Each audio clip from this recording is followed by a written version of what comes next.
প্রেমের সম্পর্ক, ভালোবাসা সম্পর্ক, বিয়ের মনে করেন আশা দিয়ে সে মনে করেন অনেক কিছু মনে করেন তার সাথে শারীরিক সম্পর্ক করে এবং মনে করেন তার মনে করেন ভিডিও ধারণ করে ব্ল্যাক মনিকের সাথে টাকা বসানো। এই জন্য এই বোনটার বিষয়ে আপনার সামনে কিছু কথা বলার জন্য আসা। আলোচনায় থাকতে চায় না, কিন্তু আলোচনা আমাকে ছাড়ে না। আপনারা সবাই জানেন, আমার পাশে দেখতেছেন আমার বর্তমানে জুটি হিসেবে কাজ করতেছে ইতি চৌধুরী। আমার পাশের নতুন একটা নায়িকা দেখতেছেন, কিন্তু নায়িকা না, সে আমার বোন হয়। বোনের সাথে একটা দুর্ঘটনা ঘটাইছে আমাদের রিয়ামনির ড্যান্স পার্টনার ম্যাক্সুবি। এই মেয়ের সাথে তার মনে করেন 7,40,000 টাকা তার থেকে টাকা নিয়েছে। বিভিন্ন রকম তার থেকে মনে করেন ভয় ভীতি দেখে এবং তার সাথে ভালোবাসাটা সম্পর্ক করেছিল।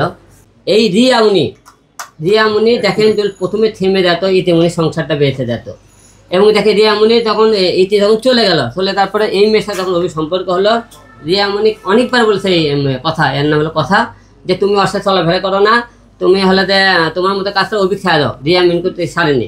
রিয়ামনি তার সংসার খালো, ইতি সংসার খালো, এই মেয়ের মুরগিটা সর্বনাশ করলো, মিথিলার সংসার খালো। তো একের পরে এক তারা করতেছে।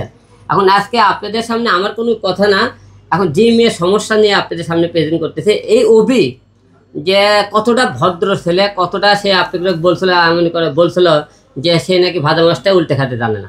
এখন এই কথা প্রমাণ করার জন্য আজকে আপনার সামনে বারবার জড়াতে কারণ হচ্ছে এই সব কিছু নাটের গুড়ি হলো আমাকে নিয়েই তো সৃষ্টি হয়েছে। রিয়ামনি ঝগড়া কাজ থেকে আমাকে নিয়ে, ম্যাক্সবি ঝগড়া কাজ থেকে নিয়ে আমাকে নিয়ে। সে এই মেয়েকে প্রতারণা, যখন ম্যাক্সবিতে এই মেয়েকে যখন প্রতারণার শিকার হচ্ছে, এই মেয়েরা তখন দেখতেছে তারা মনে করেন ভয় ভীতি দেখে তাদের ক্ষতি করার চেষ্টা করতেছে। সঙ্গে হচ্ছে আলম ভাই, এই ম্যাক্সবি আর ইয়ার হাত থেকে আমাদেরকে বাঁচান।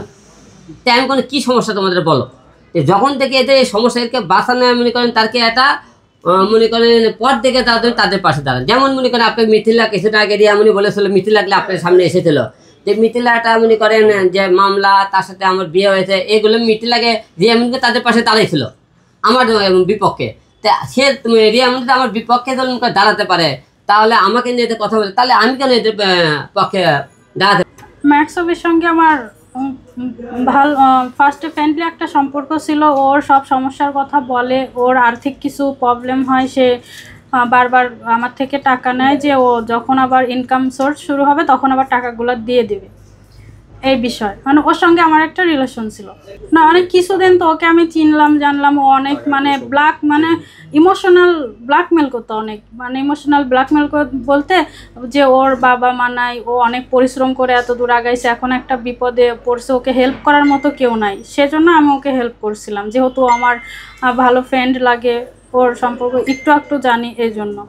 আর ভাইয়ার কাছে আসা মূলত রিয়ামনি তো ভাইয়ার এক্স ওয়াইফ, মানে এখনও তো মানে ওয়াইফ আছে। তো রিয়ামনিকে নিয়েই যেহেতু সমস্যা, তাহলে ভাইয়ার কাছে এসেই সমাধান করতে হবে, তাই ভাইয়ার কাছে আসা। আদালতে অবশ্যই যাব, গিয়ে আমার ওকে যে টাকাগুলো দিচ্ছি সে টাকা এখন অস্বীকার করতেছে, ওই টাকাগুলো তো আমাকে উঠাতে গেলে আদালতে যাইতেই হবে। কত টাকা দিয়েছেন এবং কিভাবে দিয়েছেন, মানে কোন আশ্বাসের ভিত্তিতে টাকা দিয়েছেন? ওকে আমি প্রায় 7,40,000 টাকার মতো দিছি। ওকে ও বলছে যে আমার এ মাসে চলতে পারতেছে না, চলার মতো টাকা নাই, তখন দিছি। মিউজিক ভিডিও করবে তখন দিছি, লেন্স কিনবে তখন দিছি, ওর এইটা সেটা হাবি যাবি এই মিলে অনেক টাকা নিছে।